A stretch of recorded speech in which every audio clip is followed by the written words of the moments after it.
Le film est donc réalisé par Charles Laughton, qui est un acteur, un comédien d'origine britannique qui a commencé au théâtre et qui a une carrière assez importante déjà à cette époque-là, donc en 1955 au cinéma. Un acteur au physique particulièrement disgracieux qui en a beaucoup joué dans un certain nombre de films et qui à cette époque-là vient de faire une tournée assez triomphale avec des lectures publiques de la Bible. C'est un très grand orateur, un très bon lecteur. Et il est contacté par Paul Grégory, un producteur, qui lui propose de réaliser ce film. Il n'a absolument aucune expérience à l'époque en matière de réalisation technique et il va être secondé par toute une équipe qui sera très soudée autour de lui et qui va l'aider à mettre en forme l'imaginaire qu'il a et les visions assez précises qu'il veut porter à l'écran. Donc le film est adapté d'un roman qui est paru en 1953 de Davis Grubb et qui relate, qui s'inspire d'un tueur en série qui a réellement sévi dans sa ville et qui fait un roman qui, à l'époque, est beaucoup plus violent et beaucoup plus sexuellement explicite et qui va être vraiment atténué pour évidemment pouvoir passer à l'écran dans l'industrie hollywoodienne. Laughton va contacter Davis Grubb et va lui poser quelques questions et il va y avoir une collaboration très active, hein, il va beaucoup le solliciter et Davis Grubb va lui envoyer au bout d'un moment, parce qu'il n'arrive pas à retranscrire tout ce qu'il veut lui dire par lettre, il lui envoie des croquis et Laughton lui pose de plus en plus de questions et finalement il va lui envoyer 119 croquis au total qui donnent une version visuelle un petit peu de son univers romanesque et ce sont des éléments qui vont vraiment beaucoup servir. Les croquis, on les a encore, et c'est vrai qu'il y a certains plans qui sont directement adaptés des croquis de l'auteur du roman lui-même. Beaucoup qui ont été censurés parce que les visions sont assez explicites elles aussi, et souvent jouent sur une forme de provocation en mêlant les thèmes de la religion et notamment de la sexualité. Un scénariste est engagé, James Agee, qui produit un script assez monumental qui fait près de 300 pages et qui est inadaptable en l'état et il va être énormément retravaillé par Laughton lui-même et d'ailleurs James Agee propose à la fin de leur collaboration que Laughton soit crédité en tant que scénariste parce qu'il a beaucoup travaillé la forme et tous les remaniements, mais Laughton par modestie refusera toujours de le faire. Malheureusement Agee ne verra jamais le résultat puisqu'il meurt quelques semaines avant la sortie du film d'un arrêt cardiaque à l'âge de 46 ans. Le casting est un casting assez prestigieux. Robert Mitchum, donc, qui joue Harry Powell, est déjà bien connu à l'époque. Il commence vraiment à percer. Il va être encore plus renommé un an après, pas réellement à cause de ce film, mais parce qu'il va être arrêté en possession de marijuana et loin de ruiner sa carrière. Au contraire, ça a forgé son mythe de bad boy d'Hollywood et ça va réellement le faire décoller. Toute la presse parle de sa détention et quand il sort de prison, il est assailli de propositions de contrat. Donc c'est quelqu'un qui a énormément aimé ce rôle, qui aurait aimé le pousser beaucoup plus loin et qui est assez déconcerté par les indications que lui donne Laughton. On aura l'occasion d'en reparler, mais l'aspect ridicule qui se mêle à ce caractère effrayant est quelque chose qu'il joue contre son gré et il n'en demeure pas moins qu'il dira très clairement à la fin de sa carrière que c'est le plus beau rôle qu'il ait jamais joué. Et il attendra 1962 et un autre film vraiment très intéressant qui s'appelle Les Nerfs à vif, Cape Fear, dont d'ailleurs Scorsese a fait un remake, dans lequel d'ailleurs Mitchum joue un tout petit rôle, bien plus âgé évidemment. On est en 1991 à ce moment-là. Mais en 62, dans Les Nerfs à vif, il joue aussi le rôle d'un parfait sadique et c'est un rôle qui est vraiment entièrement à sa démesure.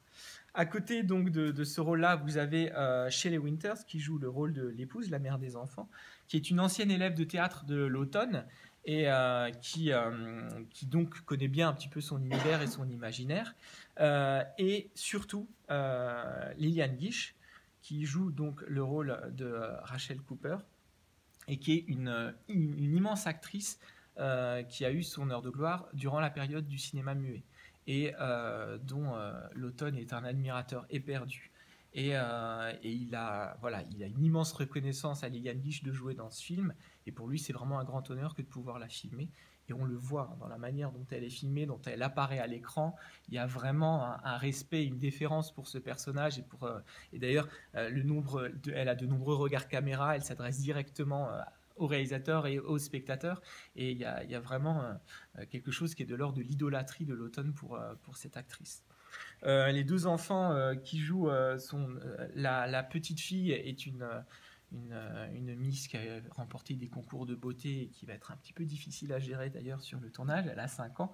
Et Bill Chapin qui joue John est un personnage assez mystérieux parce qu'il a rien tourné après le film et il n'a jamais voulu s'exprimer sur le tournage, sur son expérience. Il est toujours resté très mutique par rapport à cette expérience, même lors de réunions des années après le film, pour des anniversaires, etc.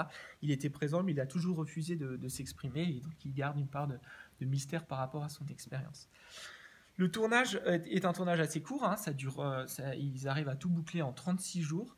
C'est un tournage qui fonctionne assez bien, l'équipe est très soudée, particulièrement le trio Stanley Cortez, qui est le directeur de la photo, Charles Laughton et le producteur Paul Gregory, qui est extrêmement présent. Stanley Cortez s'est déjà illustré pour un film dont la photo est particulièrement remarquable. C'est La Splendeur d'Amberson, le deuxième film de Orson Welles. Et il va être d'une aide très très précieuse pour Laughton en travaillant vraiment avec lui, en mettant vraiment en lumière, vous l'avez sans doute remarqué, mais la photographie du film est absolument sublime.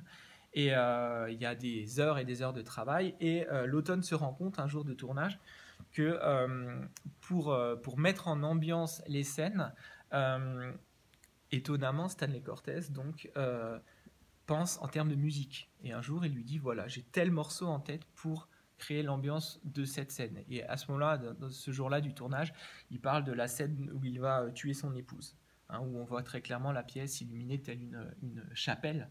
Et à partir de ce moment-là, Laughton va faire venir le compositeur de la musique du film, Walter Schumann, qui va travailler en étroite collaboration avec le directeur de la photo. Et c'est un exemple assez rare de compositeur qui est là pendant le tournage. Généralement, ils voient le tournage achevé, même le montage, et ils font la musique sur les images. Là, ils participent, et donc ça explique aussi cette alchimie assez particulière qu'on peut retrouver dans les atmosphères du film. Laughton a une méthode de tournage qui est très proche de celle des tournages de films muets, c'est-à-dire qu'il laisse tourner la caméra et il donne des instructions aux comédiens, et tant qu'il n'a pas obtenu la prise qu'il veut, il les fait recommencer sans couper. Et donc, des fois, il les fait répéter 15, 20 fois la même scène en leur disant plus comme ça, moins comme ça, non, là, tu t'es touché l'oreille, non, là, ton œil cligne, etc. Et il s'avère qu'il a gardé l'intégralité des rushs du film et que sa veuve les a légués à l'American Film Institute. Donc, en fait, on en dispose maintenant. Donc je me suis documenté pour préparer donc cette projection et j'ai pu voir ainsi justement de nombreux extraits où on voit la façon dont il travaille et on comprend qu'il a une attente extrêmement précise et il sait, dans sa direction d'acteur qui est très dense, lui-même est vraiment un très grand comédien, il sait exactement ce à quoi il veut aboutir et il lâche pas les comédiens tant qu'il ne l'aura pas obtenu. Et les scènes notamment de travail avec les enfants sont assez impressionnantes. Ces enfants font preuve eux aussi d'une grande patience. Ce qui crée évidemment quelques tensions sur le tournage. Fidèle à lui-même, Mitchum arrive régulièrement alcoolisé sur le plateau, donc c'est pas toujours très simple. Il y a une anecdote réelle comme quoi un jour il va uriner dans la voiture du producteur pour montrer son désaccord. Et c'est surtout avec Shelley Winters que c'est compliqué. Elle est assez tendue et un jour Laughton la gifle parce qu'elle est en train de maltraiter une costumière. Et après ça, elle se remet au travail de manière disciplinée. Et lors de la fameuse scène où on la voit immergée sous l'eau, c'est évidemment un mannequin. Et c'est une scène qui a demandé évidemment un travail technique considérable. Donc elle a été tournée à travers des vitres dans un aquarium géant. Et Robert Mitchum a suggéré au réalisateur qu'on immerge réellement chez les Winters pour avoir un plus grand effet de réel. Et Laughton a reconnu y avoir pensé 2-3 fois lorsqu'il n'était pas trop satisfait des plans. Voilà. Donc le film est aussi un grand travail sur les décors. Le décor est vraiment l'un des personnages principaux du film. Et Davis Grubb, donc l'auteur du roman originel, en est très reconnaissant par rapport à ça parce qu'il estime que c'est une idée tout à fait légitime.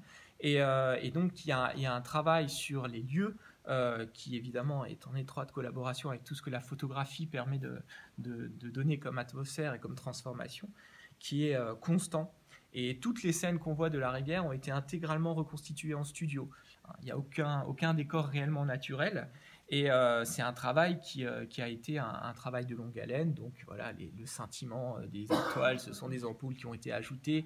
On a aussi un travail de recomposition des plans. Les animaux au premier plan ont été rajoutés en post-production.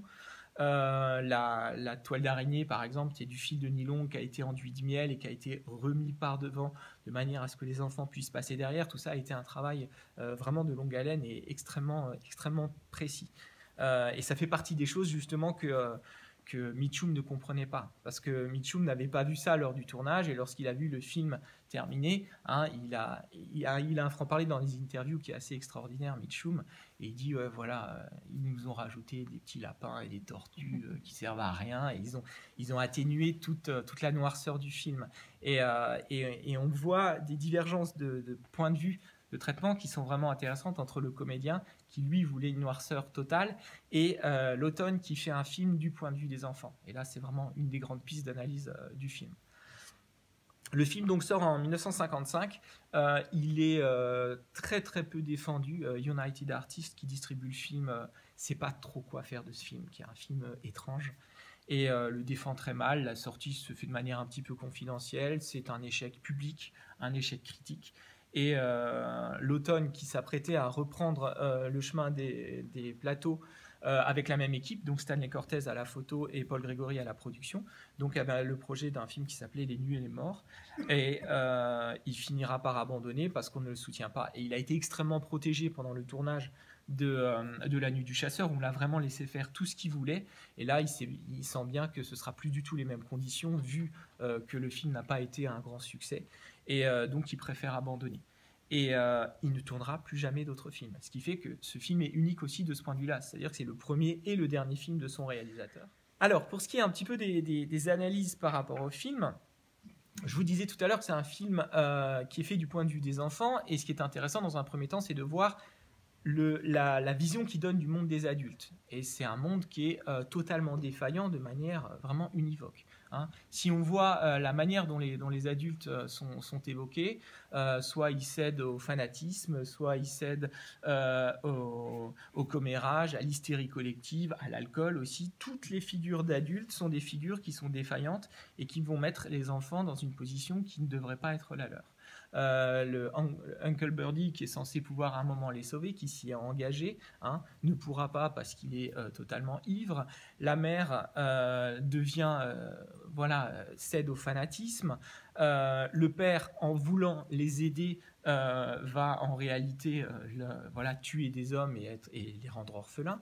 Le couple Spoon est particulièrement intéressant puisque ce sont eux qui poussent littéralement la mère dans les bras du tueur et qui ensuite vont réclamer à corps et à cri son lynchage dans un déferlement de haine. Le contexte est particulier. Donc, le contexte du livre, c'est celui évidemment de la crise de 29, où on voit ces orphelins sur les routes et certaines femmes qui leur donnent à manger, etc. C'est aussi en arrière-plan l'ambiance du macartisme. Très clairement, l'automne est un peu dans le viseur. C'est un comédien de théâtre, c'est quelqu'un qui a clairement des idées de gauche, sans pour autant être un communiste affirmé. Mais en tout cas, la chasse aux sorcières qu'on voit à la fin, elle renvoie aussi à cette atmosphère de manière assez claire. Et donc, dans cet univers-là, on a deux enfants qui se retrouvent au premier plan et qui se retrouvent investis d'une mission tout à fait décalée. Et ça, c'est quelque chose qui exploite particulièrement l'automne. Quand on voit la posture de John, on lui donne l'argent, et en plus, le père lui donne l'argent à lui parce qu'il n'a même pas confiance en la mère. Et il va devoir porter ça et porter ce secret. Donc, il y a un pacte de mutisme avec le père qui les condamne à être silencieux, de la même façon que de toute façon ils ne seront pas écoutés par les adultes. ils ont évidemment ces questions incessantes du pasteur, mais ils ont la mère qui ne les écoute pas et qui ne les croit pas, puisque c'est, comme le dit le pasteur, c'est ta parole contre la mienne. Et donc, ils sont condamnés à un mutisme qui explique d'une certaine façon l'esthétique qu'on va avoir, qui va être une esthétique du cauchemar, et qui va beaucoup emprunter justement à la rhétorique cinématographique du cinéma muet. Lillian Gish, je vous le disais, s'est fait connaître chez Griffith. Donc Griffith, c'est vraiment le père du cinéma américain. On est au tout début du siècle. Il a commencé à tourner dans les années 10. Et James Agee et le scénariste et Charlton sont allés à la Cinémathèque de Washington et ont revu tous les films de Griffith. Et c'est d'ailleurs notamment ce qui a convaincu Lillian Gish de tourner dans ce film. Et donc, on emprunte beaucoup à cette esthétique-là et aussi à l'esthétique expressionniste. Il y a beaucoup de parallèles qu'on peut faire du point de vue de l'image avec M. le Maudit de Fritz Lang, qui est donc sorti en 1931 et qui vraiment joue sur les extrêmes. Vous avez des obliques très fortes, vous avez un noir et blanc extrêmement contrasté et des symboliques qui sont très marqués. Le couteau phallique, les pulsions sexuelles, tous ces éléments-là, on peut vraiment faire des rapprochements entre M et le pasteur Harry Powell. Et cet expressionnisme est aussi un expressionnisme de cauchemar d'enfant qui fait qu'on va avoir une déformation de tous les lieux qui vont devenir réellement cauchemardesques. Et cette figure du pasteur qui va devenir aussi une sorte de grand méchant loup. Il y a certains plans qui très clairement le montrent lorsqu'il referme la porte sur lui. Il y a une bizarrerie volontaire, une étrangeté du film qui justement nous met toujours à distance et nous rappelle qu'il s'agit d'enfants qui voient ces scènes-là. Et ça, j'en reparlerai un tout petit peu à la fin. Et ce qui est intéressant, c'est justement la manière dont les enfants vont pouvoir poursuivre aussi le film. C'est-à-dire qu'on a une logique de cauchemar, mais qui ensuite va être contrebalancée par une logique onirique de conte de fées. La fuite sur la rivière occasionne un très long moment, totalement silencieux, vous l'aurez remarqué, qui justement est une victoire d'une autre forme de silence. Cette fois, ce n'est pas le silence imposé aux enfants, mais ça va être la beauté des images qui se substituent au langage. Et vous avez des scènes qui sont extraordinaires du point de vue de la photographie, qui sont vraiment extraordinairement construites et qui mettent en place une sorte d'imagier de livre pour enfants et qui est la libération des enfants. Et si on regarde, on a des motifs comme ça graphiques qui vont se répondre. Vous aviez l'immense escalier qui descend à la cave et vous avez l'échelle qui monte à la grange, par exemple, qui fait un contrepoint par rapport à cette angoisse. On y répond par quelque chose qui va sauver les enfants. De la même façon qu'on avait l'exiguïté de cette maison à laquelle va répondre ce ciel étoilé, ces nuits à la belle étoile et cette longue errance dans la rivière qui est une forme de libération, même si elle n'est que temporaire. Et à la fin de ce parcours se trouve donc ce personnage joué par Lillian Gish, qui est le personnage de Rachel Cooper, qui lui va être l'antagoniste absolu de Harry Powell. Harry Powell était la figure du père, le père de substitution, le père adoptif. Elle va devenir celle de la mère. Il est la figure luciférienne, c'est la figure de la sainte. Et elle va à chaque fois lui proposer un contre-discours. On le voit notamment dans cette scène de chant, ce leaning, qui a été vraiment son motif. Elle va y ajouter une deuxième voix, une voix féminine, dans laquelle elle va justement rechristianiser, si vous voulez, un chant que lui avait mis en place d'une certaine façon blasphématoire. Et elle va surtout, et ça c'est aussi intéressant, toute la fascination qu'on pouvait avoir pour le personnage dans un premier temps va s'étioler, puisque c'est elle qui prend en charge le charisme, une autre forme de charisme, et lui ne devient plus qu'un homme avide, un homme qui est dénué de stratégie, et qui va devenir totalement grotesque, notamment dans ce final assez déconcertant, par rapport à justement toute la prestance, toute l'épaisseur qu'il avait dans sa présence jusqu'à la moitié du film. Et c'est là justement qu'on doit tenir compte un petit peu de l'étrangeté du film. Laughton était parfaitement conscient de ce qu'il faisait et il était conscient de proposer quelque chose de tout à fait atypique. Comme je vous le disais en introduction, au mi-temps des années 50, Hollywood, c'est clairement le Technicolor, le cinémascope, un cinéma qui brandit sa nouveauté, sa modernité. Lui va totalement à rebours de cela et le film qu'il propose est, d'un point de vue de l'époque, une aberration totale. Et il va jouer vraiment de cette étrangeté à travers pas mal de motifs qui visent à instaurer une distance. Hein. Il est parfaitement au clair avec tout ce qui se fait en termes de théâtre, et notamment des théories de Bertolt Brecht sur la distanciation au théâtre. Et on les retrouve ici, c'est-à-dire qu'il passe son temps à montrer les coutures un petit peu de son film. Il y a des plans qui sont un peu trop longs, il y a des regards caméra assez fréquents, il y a des ellipses qui sont assez déconcertantes, qui impliquent qu'on se réadapte un petit peu. Si vous regardez aussi par exemple l'iris en fermeture qui nous indique où sont cachés les enfants dans la cave, tout ça ce sont des éléments qui ne cessent de montrer qu'on est dans une œuvre cinématographique, qu'on est dans quelque chose qui justement joue sur l'artificialité. Et de ce point de vue-là, il y a quelque chose de très intéressant, c'est que l'automne, là aussi à rebours de ce que fait Hollywood, Hollywood passe son temps à essayer de cacher ses effets et de déguiser son manichéisme alors qu'il est tout à fait présent. Lui, au contraire, il le brandit, il le montre comme tel, et il veut d'une certaine façon, il ne veut pas que le spectateur adhère de manière émotionnelle directement au film, il veut plutôt qu'il se mette à distance de lui et propose une réflexion.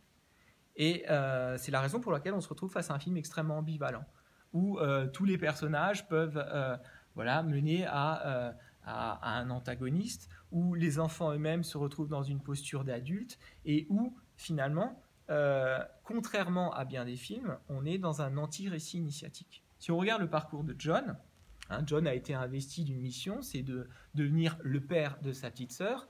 On le voit, il y a toute une lecture psychanalytique qui a été faite du film.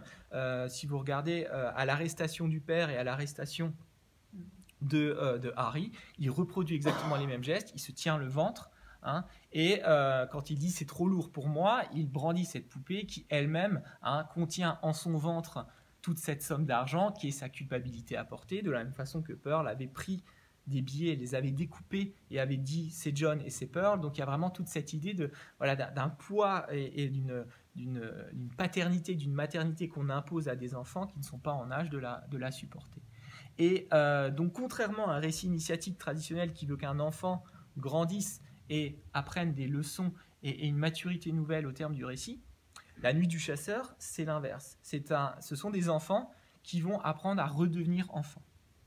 Et la raison pour laquelle on donne par exemple cette montre à John à la fin, c'est aussi cette façon de redevenir synchrone par rapport à son propre âge. Et c'est aussi quelque chose qui montre qu'à l'extérieur, le monde des adultes est un monde qui continue à être effrayant, en dépit de l'arrestation du mal absolu. Le mal, en fait, il est partout du point de vue des adultes. Et donc, l'automne cherche vraiment... Et c'est la première phrase du film, méfiez-vous des faux prophètes. Il est aussi conscient de la forme cinématographique et de la manière dont elle peut instituer un discours, véhiculer une idéologie, et il a de la méfiance par rapport à ça. Et c'est la raison pour laquelle il va mettre un spectateur qui va être à la fois totalement émerveillé par le monde onirique des enfants, mais en le regardant quand même comme un adulte, et souvent assez effrayé par le monde des adultes, et contraint de se définir aussi par rapport à lui. Méfions-nous des discours, méfions-nous du fanatisme, méfions-nous de l'hystérie collective, et essayons de voir si la fraîcheur du regard des enfants sur le monde pourrait pas éventuellement contribuer à le sauver, ce qui est clairement le discours du personnage de Rachel Cooper à la fin du film. Voilà à peu près pour les questions sur ce film-là. Vous avez vu la bande-annonce avant la projection, donc le prochain film sera aussi une question de spectacle, mais alors dans des proportions complètement différentes. Il s'agira donc d'Apocalypse Now de Francis Ford Coppola. On va on va faire une expérience, vu que le film est long, puisque c'est la version Redux qui dure 3 heures. On va le projeter le samedi 16 juin à 10h du matin, de manière à ce que... on puisse à la fois faire la projection et le commentaire traditionnel à la fin. Donc vous serez les bienvenus si vous êtes du matin. Merci de votre attention, bonne soirée. Merci.